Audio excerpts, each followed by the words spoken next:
Kemarin pernah ngisi acara di Mandala. Ustadz kemarin ngisi acara di Mandala. Minta doa agar dapat keturunan Pak Ustadz. La tuqra'u fi amrin asirin. Kalau surat ini dibacakan pada perkara yang sulit, sulit nikah, sulit anak, sulit rezeki, illa yassarahullah, maka Allah memudahkan. Baca surat Yasin. Begitu dalam tafsir Ibnu Katsir. Ibu, bapak yang menikah belum punya anak, baca surat Yasin. Yasin wal Qur'anil Hakim, innaka laminal mursalin. Selesai itu baru baca, ya Allah, berkat bacaan surat Yasin ini mudahkanlah. Tapi ada pula anak muda ini datang ke saya, Pak Ustaz Somad, udah 40 tahun saya belum punya anak. Kenapa gitu? Belum nikah. Nikahlah. Baca surat Yasin juga. Dulu waktu Ustaz pernah mengisi ceramah di Mandala, saya minta doa agar dapat keturunan. Ya, kita doakan. Alhamdulillah Pak Ustaz, setelah itu istri saya positif. Alhamdulillah. Kita yang takut positif itu kalau razia narkoba. Kalau positif hamil, kalau udah nikah, alhamdulillah. Belum nikah, na'udzubillah.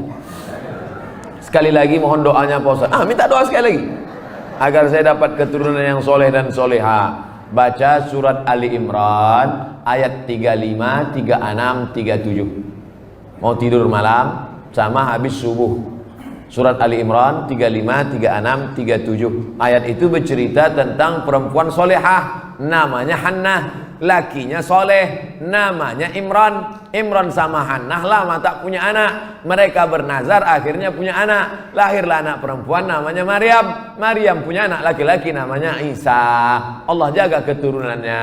Idh qalat imra'atu Imran rabbi inni nadartu laka ma fi batni muharraran fataqabbal minni innaka antas samiul alim. Falamma wada'atha qalat rabbi inni wada'tuha unsa. Ini bagus. Bapak-bapak kasih ingat istrinya yang baca surat Ali Imran 35, 36, 37 ya. Abang aja lah. Kalau gitu akulah hamil. Kau baca sekarang, kalau tidak aku cari satu lagi. Bapak ini pantang nih pancing. Nampak betul keinginan terpendam. Insya Allah kalau anak saya laki-laki akan saya beri nama Muhammad Baghawi. Oh, ulama besar. Imam Nawawi ada mengutip pendapat Imam Al-Baghawi dalam kitab Majmu' Syarah Muhadzab dalam masalah bayar fidyah salat. Fidyah salat itu pendapat Imam Al-Baghawi yang dikutip pendapatnya oleh Imam An-Nawawi dalam kitab Al-Majmu' Syarah Muhadzab. Bagus sekali. Kalau perempuan mohon kasih nama Pak Ustaz. Nuairah. Nuairah artinya secercah cahaya. Masya Allah. Kok tiba-tiba Ustaz kasih itu? Tak tahu pas nengok lampu. Nuairah. Nanti manggilnya Nuairah secercah cahaya. Tambah-tambah kasih lain boleh, tak apa-apa. Ustaz, apa yang membedakan seorang makmum dengan seorang imam? Imam di muka, makmum di belakang. Ustaz nih macam jawaban anak TK. Al-imamu junnah. Imam itu penanggung jawab. Faqiraatul imam qiraatul makmum. Bacaan si imam menjadi bacaan makmum, maka bacaan imam mesti sempurna. Syarat menjadi imam 14. Buka dalam kitab Al-Fiqhul Islami wa Adillatuh Syekh Wahab Zuhaili menurut mazhab Syafi'i. Yang pertama, wali.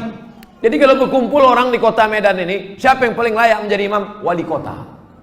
Kalau wali kotanya tak sanggup jadi imam, yang tak usah bersuara, imam zuhur, asar.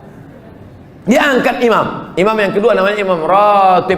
Diangkatlah imam ratib. Kalau di Masjidil Haram itu Syekh Abdurrahman Sudais, itu diangkat oleh raja, oleh sebelum Salman, sebelum lagi Abdullah, sebelum lagi Fahad. Itu imam paling tinggi wali. Yang keduanya adalah imam ratib. Yang ketiga ahfazuhum, yang paling banyak hafalan Qur'annya. Jadi kalau kumpul kita ramai-ramai, siapa yang paling layak jadi imam? Inilah yang hafiz. Ini sekarang banyak orang salah nih. Maju anak hafiz di depan, tuanya udah nikah dia. Pak, dia memang belum nikah tapi hafal Quran. Bapak udah nikah berapa kali, tak hafal juz amma. Dia memang belum nikah tapi Quran itu di kepala dia. Dia tinggal klik keluar Quran. Bapak klik keluar hutang. Saya lihat ada beberapa masjid musola tempat imam itu lebih tinggi beberapa sentimeter. Boleh apa tidak Pak Ustaz? Makruh hukumnya kalau tempat imam itu lebih dari zira' sehasta. Sini tak ada sejengkal pun tidak. Kalau tempat imam itu lebih tinggi dari sehasta nih, makruh hukumnya. Dalam kitab Al-Fiqhul Islami wa Adillatuh. Dulu imam itu dibuat tinggi. Kenapa imam itu tinggi? Supaya suara imam sampai ke belakang. Karena waktu itu belum ada mikrofon. Maka suara imam tinggi. Bismillahirrahmanirrahim.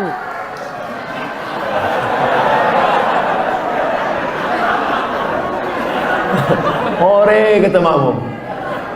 Jadi kalau saya kira tak ada di Medan ini tempat imam lebih dari sehasta, kecuali Idul Adha, Idul Fitri ya. Tapi kalau yang imam-imam ratib di masjid tak sampai. Kalau sekedar dibangunnya segini tak apa-apa, supaya nampak imam. Karena ada juga makmum tuh yang menengok, mana imamnya, mana imamnya. Nah, tak mancing-mancing aja. Kita lanjutkan. Ustadz, saya tinggal di masjid sudah lebih 6 tahun, sejak 2012.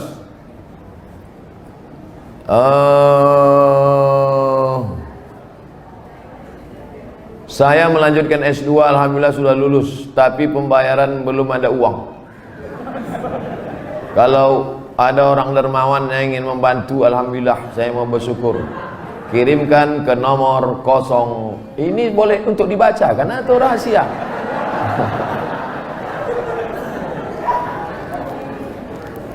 Man kharaja fi talabil ilmi, orang yang menuntut ilmu fahuwa fisabilillah, maka dia fisabilillah sampai dia pulang ke rumah. Jadi bapak ibu yang menolong orang berjihad fisabilillah, man jahaza ghazian faqad ghaza. Siapa yang menolong orang jihad sama dengan pergi jihad. Makanya Utsman bin Affan dia tak ikut perang Badar. Utsman bin Affan tak ikut perang Badar, tapi namanya tercatat. Kenapa? Karena dia membelikan kuda, membelikan tombak, membelikan anak panah. Jadi yang punya kelebihan rezeki, santuni anak yatim, makin tinggi strata pendidikan.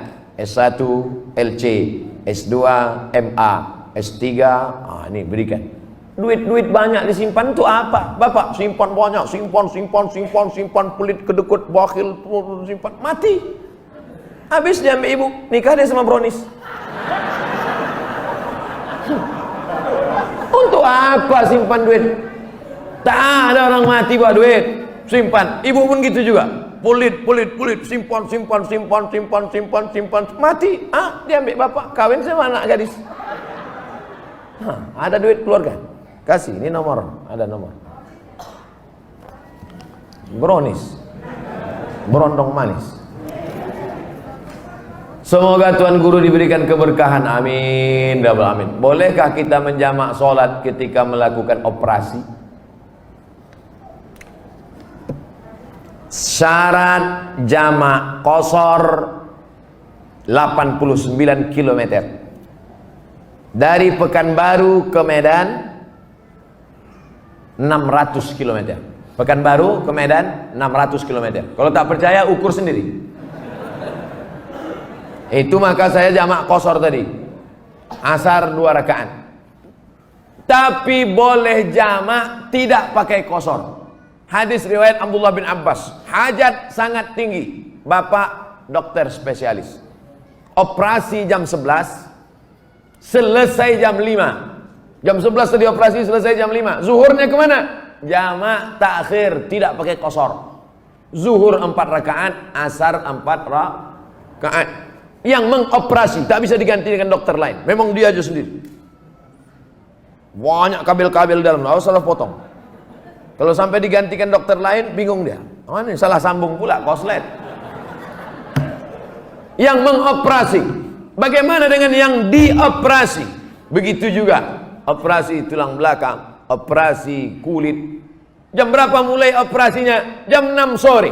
Sementara di Medan maghrib jam 6.30. Selesai operasi jam 10 malam. Kemana maghribnya? Maghribnya tarik jamak takhir. Maghribnya 3 rakaat. Isyaknya 4 rakaat. Tapi jangan mempermudah-mudah. Ini banyak ini operasi tingkat tinggi. Ini nikah pun main jamak juga. Nikah tak sholat zuhur tuh duduk di pelamin. Kau tak sholat zuhur, sayang makeup luntur. Tak ada rukhsah, tetap sholat zuhur, tetap sholat. Di setel jam 12.30 duduk di pelaminan.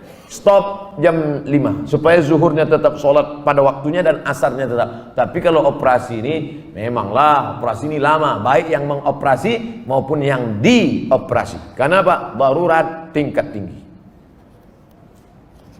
Kita doakan anak-anak kita jadi dokter insyaallah.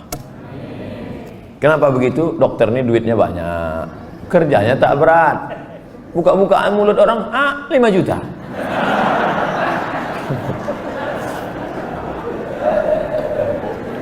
Bagaimana cara menyikapi suami yang meninggalkan istri dan berniat untuk tidak memberi nafkah? Hai laki-laki, kalian punya kewajiban 5. Kasih binimu makan, pakaian, tempat tinggal, pendidikan, perhatian. Makan, sudah. Pakaian, sudah. Banyak sekarang laki-laki tak ngasih bini pakaian. Itu yang di mall-mall tuh. Ada yang kuyak, ada yang tak berjahit, ada yang resleting belum berpasang. Ustaz nengok, tertengok tak sengaja. Saya tak ada niat nengok, tapi pas nengok-nengok lip tu nampak sikit. Pertama kasih dia makan, yang kedua kasih dia pakaian, ketiga kasih dia tempat tinggal yang layak sesuai dengan kemampuan, yang keempat kasih dia pendidikan. Kalian yang mendidik dia, kalau tak sanggup mendidik dia, suruh dia dengar pengajian. Perhatian, sanjungan, perempuan suka disanjung-sanjung. Gimana abang tengok baju yang ku beli kemarin bang? Belum pernah abang menengok baju macam itu. Padahal berserak-serak simpang limun. Nah, kalau tidak kau berikan ini, maka perempuan ini punya wali. Jangan bodoh-bodohnya anak-anak gadis kita. Anak gadis ibu punya wali 6. Ayah, atuk, abang, adik, pakcik, abang ayah, adik ayah. Maka laki-laki yang tak menunaikan 5 kewajibannya tadi, wali tadi memanggil. Bukan 6-6-nya, salah satu. Jangan 6-6-nya, pucat mati dia. Salah satu aja. Ayah, abang, adik, pakcik, aku sebagai wali, sini kau sini. Kalau kebetulan bapak tentara, polisi, cabut pistol letakkan situ. Kalau pak, macam-macam, aku tembak kepala kau.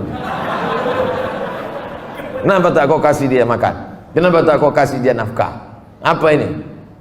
Perempuan yang dibodoh-bodohi. Ini tak dikasih nafkah, diam. Tak dikasih belanja, diam. Muka biru ditumbuk merah, diam. Kenapa kau tak melawan? Sorga di bawah tapak kaki laki. Bodoh. Kalian perempuan punya wali. Perempuan punya wali. Bukan perempuan itu yang ngomong. Ini banyak sekarang perempuan ngomong langsung sama suami. Bukan begitu. Ada walinya yang mempertanyakannya. Nah, jadi kalau mengerti, betul kata Nabi, hai para wali, para ayah, para abang, para kakek, para datuk, para pakcik, para paman, idza ja'akum man tardawna dinahu, kalau datang orang meminang anak gadismu, meminang adikmu, meminang cucumu, pandanglah 2. Din, agamanya baik, wa khuluquhu, akhlaknya baik. Baik agamanya, baik akhlaknya, nikahkan dia. Jangan kau tengok mobilnya. Ini kalau datang naik Grab aja. Oh datang naik Mercedes Benz, inilah dia. Rupanya rental.